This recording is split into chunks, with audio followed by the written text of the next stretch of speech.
My layover in Tbilisi, Georgia was from 4 p.m. to 3 a.m., and I did intend to sleep.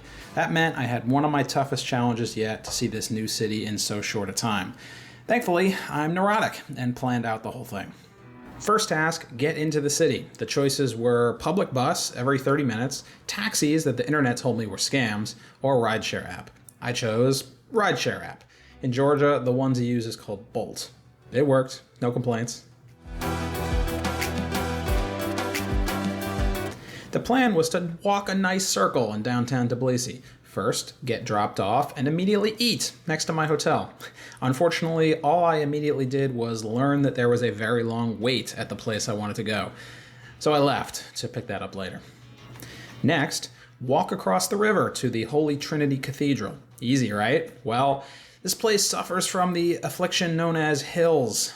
Be warned, but it does add some awesome character to the city.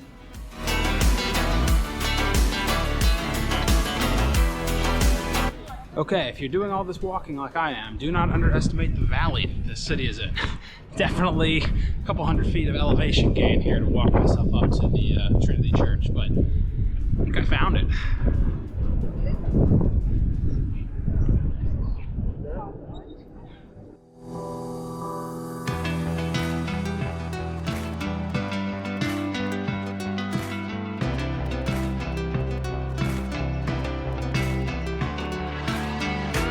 Even in this small downtown area, the neighborhoods varied a lot. The church grounds area itself was plush. I was getting a real villa in the French countryside kind of vibe. But then right down the street, only one block off the main roads, things did actually get pretty rugged. Unpaved, bars on the windows. This is a city in the midst of growing. It's not London or Paris. Georgia is, by definition, a second world country, not a term I get to use often, as it used to be in the Soviet Union. So Tbilisi is not nearly as developed as most Western cities. It gives off an exciting vibe, though, as a result, mixing the old and the new. And what they've modernized, they've done beautifully. The prime example being with Rike Park. I thought this would be a straight shot down from the church, but I would have had to parachute off a cliff if I wanted to go that way. Instead, I had to take the main road and then a bunch of stairs. I was aiming for the concert hall here and the bridge here.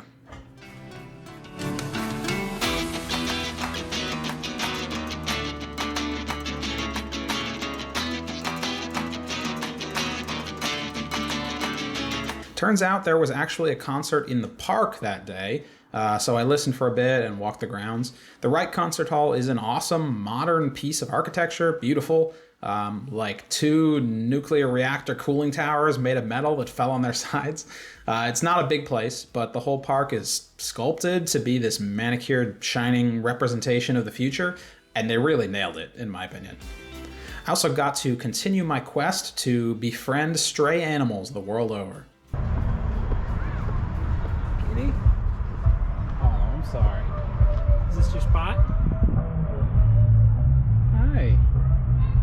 Oh, what a cutie.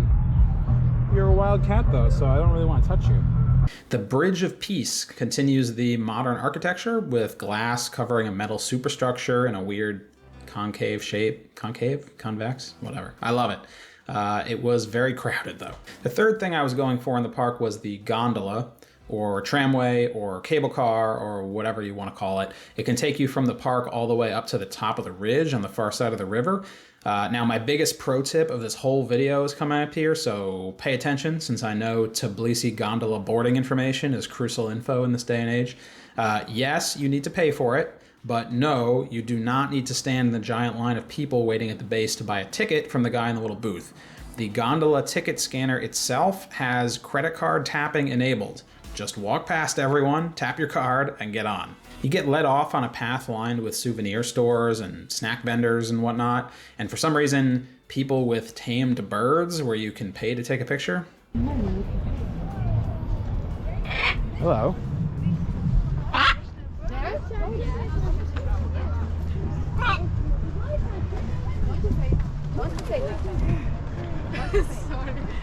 Down the one direction is the Mother of Georgia statue, a 65-foot tall aluminum woman on the top of a hill. Not much to do there, but interesting to see. The other direction, though, is the Narikala Fortress. This was my favorite thing all day, and epitomizes what I said earlier about this city being a little different from Western Europe. This fortress is more like fragments of the remaining walls on the very top of the hill. There's not really any established paths or tourist areas. It's just like super tall ruins that people are crawling all over. And I mean that literally, despite it being a major tourism spot. This is not like a take your grandma to it, stop on the tour. It's actually climbing up old walls, like with your hands at times, to get up there. No coddling the tourist whatsoever. I was in pretty serious actual danger up on some of the spots I was traversing. Really cool. Sorry, Mom.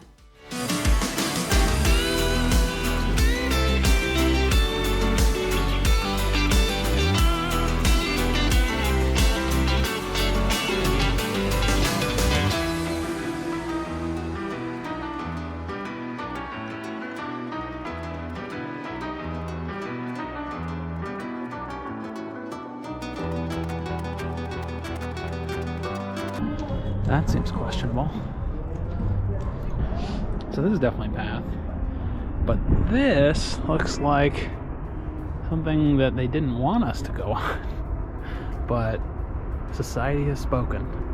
Alright, time to get off this thing before it gets too dark to see the handholds. After doing as much as I could in the light, I finally went for food after sunset. Sadly, I didn't get many opportunities to eat here, but don't worry, I definitely overate at my one real meal. Georgian food is known for like interesting breads and meat stews, and maybe most famously the soup dumplings called khinkali. I had some of those, of course, of varying types, and learned that the legit places make them from scratch, and it is not quick. That's actually what I was trying to get as the first thing in the day earlier. My main dish for dinner here was a kind of beef brisket and like a cornflour porridge that I would definitely embarrass myself trying to pronounce, so I will put it on the screen here. And my dessert was a pelamushi, which, despite appearances, is actually a not-so-sweet mix of condensed grape juice, sugar, and flour. After dinner, I walked further down the hill from the fortress and visited the Meidan Bazar before walking back through the winding streets to my hotel. This bazaar is, well, it's super touristy, but a cool series of shops through basically like an underground passageway across a busy street. And this weekend night, the streets were full of people going all over. I ran into multiple street music groups and some kind of Halloween celebration. It was about Halloween when I was there.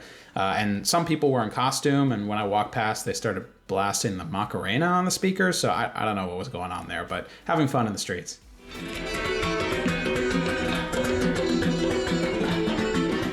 In the end, I was only here on a long layover, but I wished I had more time. Tbilisi's mix of old and new, and something about the sweet valley layout really spoke to me. It's also a bit like Turkey in that it's obviously a developed place. They have a robust tourism setup and many people there, but it's still a bit off the beaten path. Not a Western city, as I said, not easy to get to. And as I said earlier, no one stopped me from doing some dangerous crap. It's still got that like exotic, far from home feeling to it. I definitely made my 5 hours count, and I would also definitely go back in the future.